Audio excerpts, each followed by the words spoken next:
আমি বিজেপি কিয় পৰাস্ত কৰিব লাগিব বিজেপি হৈছে সাম্প্ৰদায়িক দল যি দলে আমাৰ মাজত ভেদাভেদ সৃষ্টি কৰে এওঁলোকে হিন্দু মুছলমান খ্ৰীষ্টান বুদ্ধিষ্ট এওঁলোকৰ মাজত ভেদাভেদ সৃষ্টি কৰে আমি কংগ্ৰেছ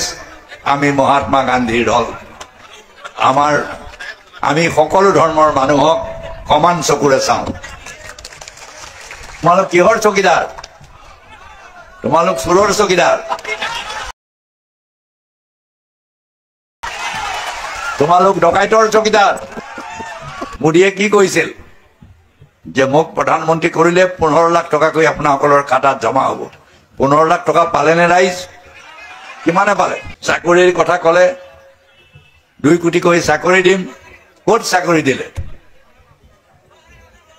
বস্তুৰ দাম কমাই দিম বুলি ক'লে তেতিয়া আমাৰ দিনত গেছৰ দাম 400 আছিল এতিয়াতো 1000তকৈ বেছি হ'ল কেৱল মিছা চাক হিন্দু মুছলমান লগাই ভোট বিভাজন কৰি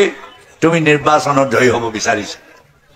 আমাৰ কাৰণে হিন্দু মুছলমান সকলো সমান